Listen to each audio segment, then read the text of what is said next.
ভাইয়া বাদ দেন শোনেন, এখানে একটা বড় দুর্ঘটনা ঘটতে পারতো, আল্লাহ বাঁচাইছে, ঘটে নাই। শোনেন হ্যাঁ ভাই বাদ দেন, একটা ঘটনা ঘটে গেছে, এখন তো কথা বলে লাভ নাই। না ঠিক আছে, রং করছে, কিন্তু আপনারও ভুল আছে ভাইয়া।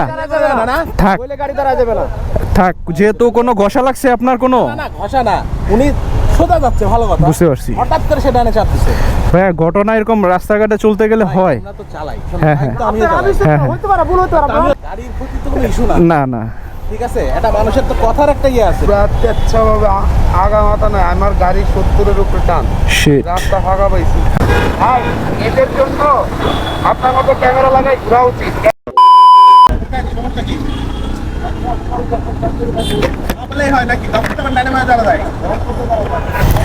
কি অবস্থা মারলে তো দোষ হতো তোর না। এ ভাইয়া, গালাগালি করেন না, বাদ দেন। আরে ভাই, ডানে বামে যাওয়ার তো ইয়ে আছে। না না ঠিক আছে। ট্রাফিক করবো না কেন? আপনাকে মারলে দোষ কি হতো?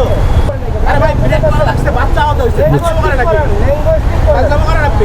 এই ভাইয়া বাদ দেন আপনি। এই বাইকার ভাই, ফাজলামো করো। আরে ওই বাচ্চা, এই কোথায় যাবো? না না, ওই তো ওই করছি, উনি গালি দিও কেন? ভাইয়া বাদ দেন।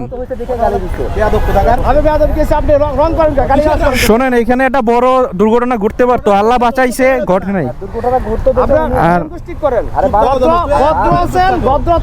শোনেন হ্যাঁ ভাই বাদ দেন, একটা ঘটনা ঘটে গেছে, এখন তো কথা বলে লাভ নাই। না ঠিক আছে, রং করছে, কিন্তু আপনারও ভুল আছে। ওই সামনের থেকে আপনি কোথায়? আমি ওইখান থেকে আমার তো কইলে তো গাড়ি তারা যাবো না, কইলে গাড়ি তারা যাবো না, কইলে গাড়ি তারা যাবো ভাইয়া থাক কইলে গাড়ি তারা যাবে না। থাক, যেহেতু কোনো ঘষা লাগছে আপনার, কোনো না ঘষা না, উনি সোজা যাচ্ছে, ভালো কথা, বুঝতে পারছি। হঠাৎ করে সে ডানে চাপতেছে। আচ্ছা, আপনি সব সময় দেখে চাপ দিয়ে না, ইন্ডিকেটর জ্বালে। দাঁড়ান, আপনার লুকিং গ্লাস আছে দেখে তো আমি চাপছি। হর্নটা ওইভাবে ব্রেকটা না দিলে, আপনি লুকিং গ্লাস না দিলে থাক না দিলে ওটা উড়ে যায় পড়া লাগছে। ভাইয়া, বড় ধরনের যে কোনো দুর্ঘটনা হয় নাই, আল্লাহ বাঁচাইছে, বুঝছেন। হইতে পারে আপনারটা স্ক্র্যাচ পড়তে পারতো। গাড়িতে স্ক্র্যাচ লাগা, ওটা ইস্যু না ভাই। না ওটা তো ইস্যু না। পিছনে আমি পেছনে যাচ্ছি। বুঝতে পারছি। আমি ডানে চাপ দিতে, উনি বামে হরন দিছে, পরে তো বামে চাপতে গেছি গো, উনি আমার ওইখান থেকে আটকাইছে না, বুঝতে পারছি। কোন থেকে দাঁড় করা যাচ্ছে? তা আপনি একবার আমি তখন আমি স্লো করছি, হ্যাঁ, আমি স্লো করে না চাপালে এখানে দাঁড়ানো লাগতো না, বুঝছো? আটকানো যায় না। থাক ভাইয়া, ঘটনা এরকম রাস্তাঘাটে চলতে গেলে হয়। আমরা তো চালাই, হ্যাঁ হ্যাঁ তো আমিও চালাই। হ্যাঁ। হইতে পারে, ভুল হইতে পারে, আমিও চালাই। আচ্ছা ভাইয়া বাদ দেন না, আপনি আর রেস করেন না গলা, বাদ দেন ভাইয়া, ওনার কথা ধরেন না, আপনি ওনার কথা ধরেন না। হ্যাঁ বাদ দেন ভাইয়া, চলে যান।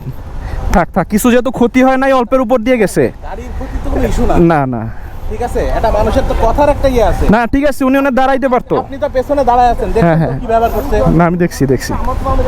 আবার ভাই গালি দেয় না। না থাক ভাইয়া, বাদ দেন, বুঝতে পারে নাই সে। ভাই বাদ দেন, রাস্তা চলতে গেলে এরকম হবে, বুঝছেন। আপনি একটু সাবধানে চালান, বুঝছেন, আর এই ধরনের ইয়া করেন না, যান, মাথা গরম করেন না, বাকি রাস্তাটা ঠান্ডা মাথায় যান। না থাক, কি অবস্থা রাস্তাঘাটে চলতে গেলে, আসলে কত ধরনের সমস্যা যে পড়তে হয়। আর হ্যাঁ বাইকারদের কিছু ভুল আছে। হ্যাঁ ভুল আছে, রাইট।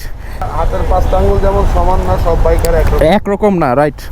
ওই 2-4 জনের জন্য আসলে এখন পুরো বাইকার কমিউনিটির একটা বদনাম হয়ে গেছে। আপনাকে আমি মহাখালী ফ্লাইওভারের নিচের দিকে যাচ্ছি, সোজা চলে যাবো, আমি রাওয়া ক্লাব থেকে বের হয়েছি, একটা বাইক এখানে দাঁড়ানো, ও আমতলিতে ঢুকবে, ভালো কথা, সিগন্যাল দিয়ে ইন্ডিকেটার দিয়ে কিচ্ছু নাই ভাই, পুরা তেচ্ছাভাবে আগা মাথা নাই, আমার গাড়ি 70-এর উপরে টান, রাস্তা ফাঁকা পাইছি। হ্যাঁ সচরাচর ভাই, আমার তো কি নাই, আপনি গাড়ি নেওয়ার রাস্তায় দেখেন সামনে খালি, তো কোনো বিষয় না,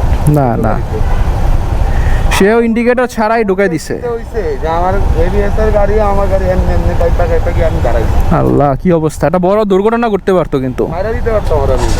মানে দোষ করবে, আবার দোষ স্বীকারও আসবে না, এটা হচ্ছে সবচেয়ে বড় সমস্যা, বুঝছেন। আর এই 2-4 জনের জন্য আসলে সবার বদনাম হয়, এটা হচ্ছে আরো বড় সমস্যা। ভাই এদের জন্য আপনার মতো ক্যামেরা লাগাই ঘোরা উচিত। যাক ভাই, একটু সাবধানে চলাচল করেন। তো রাস্তা দিয়ে চলাচল করার সময় এই ধরনের ঘটনা আপনার সাথেও ঘটতে পারে। তো আমার এর আগে অনেকগুলো ভিডিও দেখেছেন এরকম রাস্তাঘাটে বিভিন্ন ছোটোখাটো ইনসিডেন্টের। তো এসব ক্ষেত্রে সবসময় চেষ্টা করবেন মাথাটা ঠান্ডা রাখার, আর কখনো উত্তেজিত হবেন না। আগে একটু বিষয়টা খেয়াল করে দেখবেন যে আপনার কোনো ক্ষতি হলো কিনা বা ওই মানুষটার কোনো ক্ষতি হয়েছে কিনা, সেগুলোকে একটু যাচাই করবেন। তারপর আপনারা সেটা কিভাবে সুন্দর করে সমাধান করতে পারেন সেদিকে আগাবেন।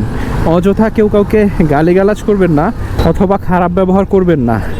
তো সবাই সেফলি রাইড করবেন, আর ভিডিওটা ভালো লাগলে চ্যানেলটা সাবস্ক্রাইব করে রাখবেন। Thanks for watching. Stay with travel x Bangladesh.